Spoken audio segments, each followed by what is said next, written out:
എൻ്റെ ഉറക്കമൊന്നുമില്ലേ? സമയം എത്രയായി അറിയോ? 1:25. ഞാൻ ഉച്ചക്ക് ചോറ് കഴിച്ചു PG ന്ന്. രാത്രി ചോറ് കഴിക്കാൻ എനിക്ക് മറന്നുപോയതല്ല, ഞാൻ ഉറങ്ങിപ്പോയതാണ്. അപ്പോൾ ഉറങ്ങിപ്പോയത് കാരണം ഞാൻ ചോറ് കഴിച്ചിട്ടാണ്. നമ്മളെ റൂമത്തെ ചേച്ചിമാർ നൈറ്റ് ഷിഫ്റ്റാണ്, നഴ്സുമാരാണ്. അപ്പോൾ ഞാൻ മാത്രമേ ഇല്ലൂ. അപ്പോൾ ഞാൻ ഉറങ്ങിപ്പോയി. അങ്ങനെ ഫുഡ് കിട്ടിയിട്ടാണ് PG ന്ന്. ഇനിയിപ്പോൾ നല്ല വിശക്കുന്നുണ്ട്. വിശക്കുമ്പോൾ പിന്നെ എന്തൊക്കെ ഓർഡർ ചെയ്യണ്ടേ? അങ്ങനെ ഉള്ള ആപ്പലം തപ്പിപ്പറക്കി ഒരു സാധനം കിട്ടി. ഓർഡർ ഇട്ടു. 5 മിനിറ്റിനോട് എത്താമെന്ന് പറഞ്ഞിട്ടുണ്ട്. 5 മിനിറ്റിൽ എത്തുമ്പോൾ എൻ്റെ വയറെന്താവോ എന്തോ. കാരണം ഉച്ചക്ക് കഴിച്ച് ഞാൻ പിന്നെ ഒന്നും കഴിച്ചിട്ടതിന് ശേഷം. അല്ലെങ്കിൽ ഒരു കോഫിയും കുടിക്കലുണ്ട്. ഇന്ന് കോഫിയും കുടിച്ചിട്ടില്ല. ഇനിയിപ്പോൾ സാധനം എത്തട്ടെ. ഓക്കെ, ആയി കാണിക്കുന്നുണ്ട്. എവിടെ എത്തിയാവോ? Pay cash.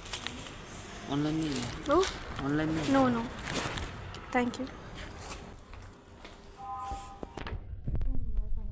ഫൈനലി നമുക്ക് നമ്മളെ ബിരിയാണി കിട്ടി. സത്യം പറഞ്ഞാൽ നല്ല വിശപ്പുണ്ടായിരുന്നു.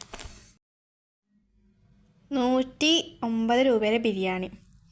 എത്ര പീസ്? 3 kebab piece. പക്ഷെ കുഞ്ഞു പീസാട്ടോ, കുഞ്ഞു പീസാ.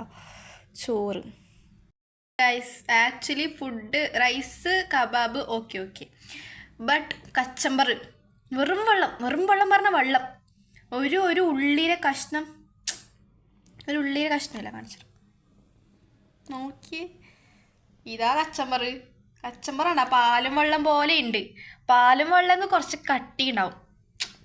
ഞാൻ കഴിക്കാൻ തുടങ്ങിയിട്ടില്ല, കഴിക്കണം അത്രയാ. പിന്നെ റൈസിൻ്റെ ക്വാണ്ടിറ്റി നല്ലുണ്ട്. പിന്നെ ചിക്കൻ്റെ കബാബ് പീസ് ആകെ 3 മതി. അതൊക്കെയാണ് കഥ. തിന്നോക്കട്ട്. എനിക്ക് തോന്നില്ല വലിയ രസമുണ്ടാകുന്നത്.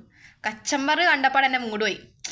കച്ചമ്പർ കുറച്ച് സവാളയും ക്യാരറ്റൊക്കെ മുറിച്ചിട്ട് കുറച്ച് തിക്കായിട്ട് തന്നിനെങ്കിൽ ബിരിയാണി രസമാവട്ടി.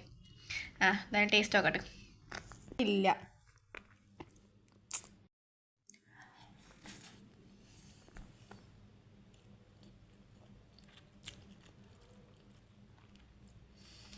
പാങ്ങില്ല. ആക്ച്വലി ബിരിയാണി വരുമ്പോൾ ബിരിയാണിൻ്റെ ഒരു ചൊവ വരും. ഇത് ബിരിയാണിയുടെ ഒരു ചൊവ വരുന്നില്ല. വെറുതെ അല്ല ഒരു 120 രൂപ പറഞ്ഞേ. 120 രൂപക്ക് ഇതെല്ലാം കിട്ടും. ഇനി വിശക്കുന്നതുകൊണ്ട് തിന്നേ പറ്റും. അപ്പം ശരി, നാളെ വേറൊരു വീഡിയോയിൽ കാണാം. ബൈ. സബ്സ്ക്രൈബ് ചെയ്യാൻ മറക്കല്ല, ഷെയർ ചെയ്യാൻ മറക്കല്ല. ശരി, അപ്പോൾ ബൈ, ഗുഡ് നൈറ്റ്.